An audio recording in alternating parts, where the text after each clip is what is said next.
Ne plimbăm prin parcul Augarten, parcul de lângă casa noastră.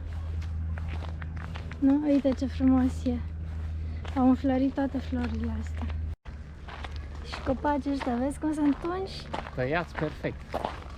Tăiați perfect. Da.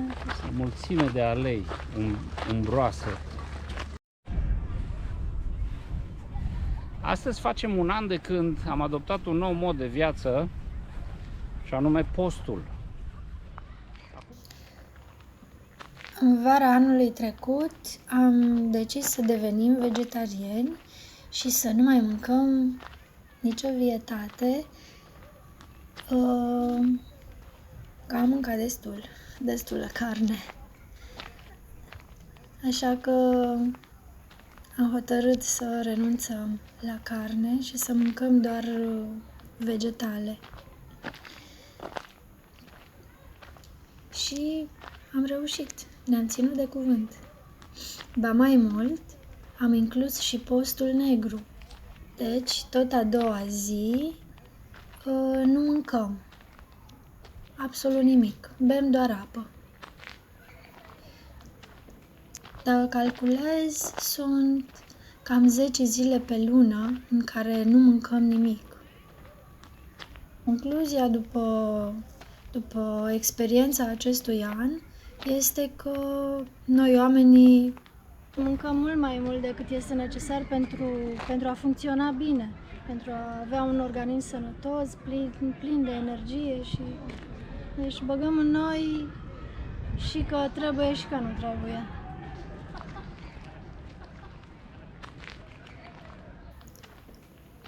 Așa că o să continuăm acest mod de viață, pentru că până în momentul de față ne-a făcut bine.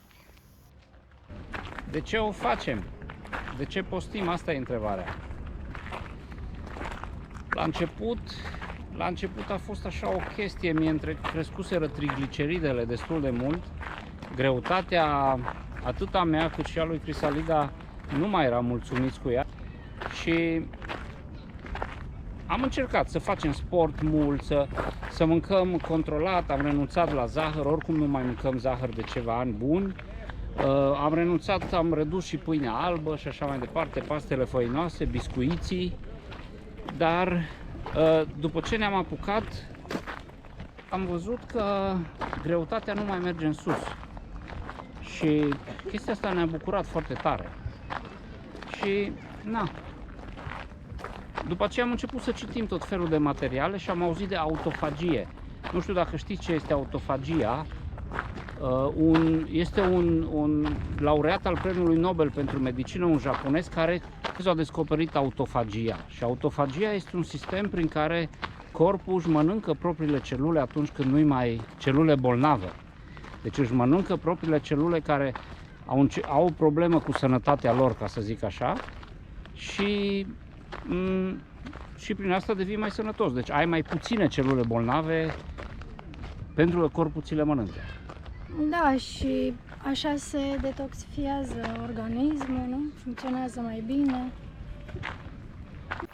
Și de ce să nu-i oferim și organismului nostru o perioadă de odihnă? Așa cum noi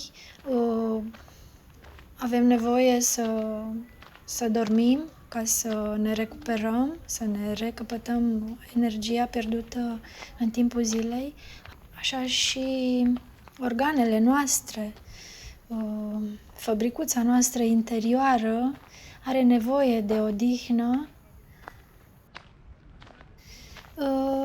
Da, și organismul nostru are nevoie de o perioadă de repaus fiziologic în care să nu se mai concentreze să digere alimentele pe care îi le dăm non-stop.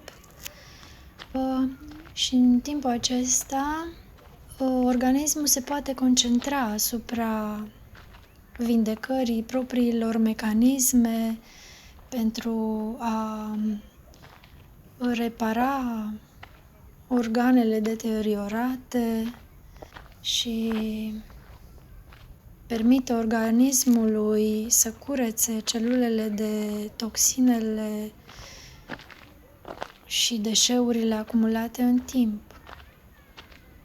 Pentru că în timpul acesta de repaus, de digerare, atunci pur și simplu are timp și energie pentru a căuta aceste reziduri toxice stocate peste tot prin organismul nostru. Noi ne-am mai uitat prin internet, mai era tipul ăla, Dr. Berg, nu știu dacă îl știți. Este un tip care are pe YouTube foarte multe videouri despre intermittent fasting, despre postul intermitent, și el a descoperit că prin post se reduce colesterolul, glicemia se reglează, se reduc inflamațiile. Dacă ai inflamații undeva, de exemplu în încheieturi, se reduc, dar prin post se reglează și funcționalitatea creierului, adică cei care au Alzheimer, cei care au Parkinson, toți hormonii se reglează singuri, da? Pur și simplu prin post.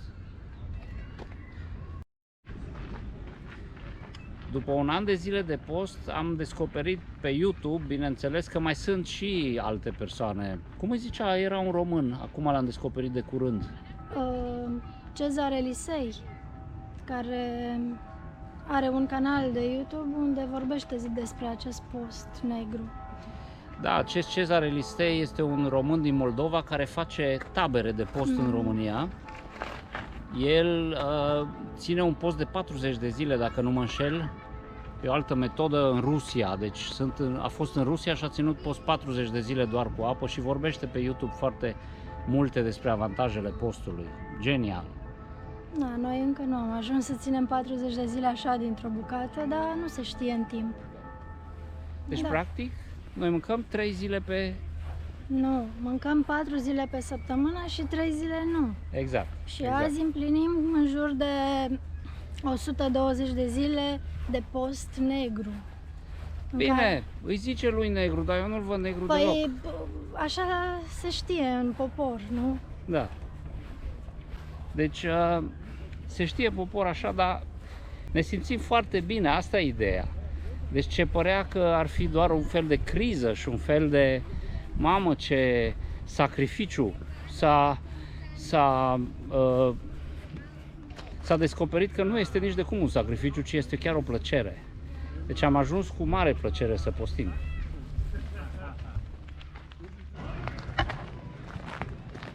Bun, se pune întrebarea ce am constatat noi pe pielea noastră după acest an de zile de post.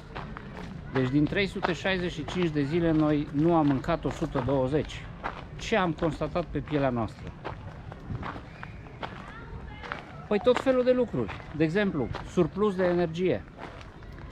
Gustul mâncării în ziua în care reîncepem să mâncăm are un gust fantastic. Așa e, după ce ai răbdat de foame o zi sau chiar două, mamă. Orice, absolut orice. Chiar și renumitul brocoli, care nu este prea plăcut oamenilor, are un gust nemaipomenit. Papilele gustative, nu știu, devin mai sensibile, probabil din cauza acelei detoxifieri a organismului. Efectiv, simțurile noastre sunt mult mai ascuțite, mai sensibile, Deci, ne simțim bine. Asta e concluzia finală. Ne simțim mult mai bine, mult mai curați, mai ușori. Eu cel puțin vreau să continui acest mod de viață. Și eu vreau, clar că vreau. Pe lângă asta, deci pe lângă gustul ăla bun, am descoperit salatele. Deci descoperi că ți ajunge, nu mai trebuie să stai în bucătărie să gătești nu știu cât. O salată deja, dacă iei, tai roșia, tai castravetele, tai ardeiul, pui brocoli crud și îl mănânci crud. Se pot mânca mult mai multe lucruri crude. Au un gust fenomenal și simți, cum să zic eu, simți un fel de barometru cât îți trebuie să mănânci și ce este în plus. Și ce este în plus, lași deoparte. Ce am mai constatat este surplusul de energie. Deci eu cel puțin am nevoie de mai puțin somn. Deci eu am nevoie de timp, pentru că eu lucrez contra timp, ca să zic așa. Și de când postez nu mai trebuie să dorm după masă, să am acea siestă în care să mă odihnesc. Este foarte ca lumea chestia asta.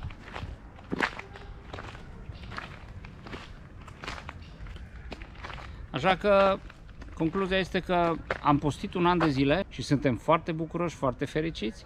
Sper să o ținem tot așa, nici vorbă de probleme la stomac sau ce am auzit eu de la alții, dimpotrivă.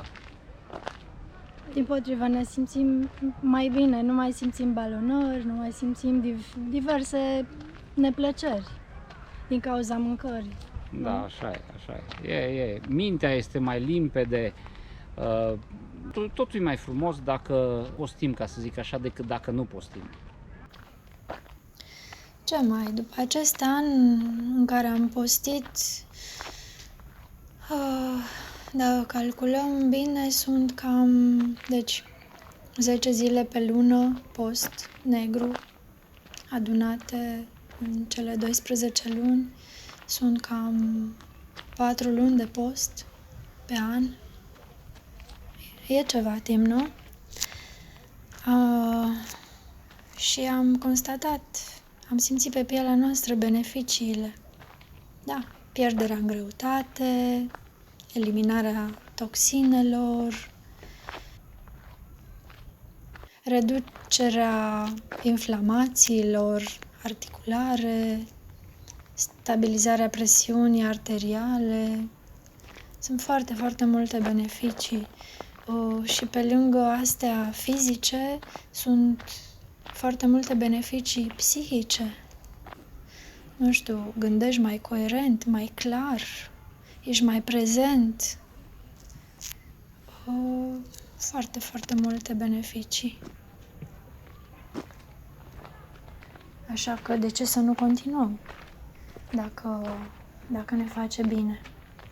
Nu știm cât, poate întreaga viață. Cine știe?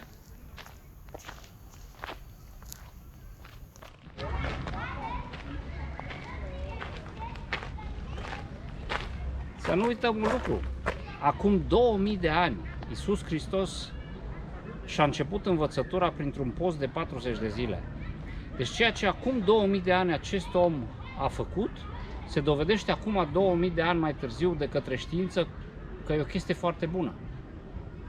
Deci, practic, noi știm de mult ce trebuie să facem, ca să zic așa, ca să ne ținem sănătatea, ca să ne menținem tineri, să ne menținem plini de forță și de energie. Chestia e că nu o facem.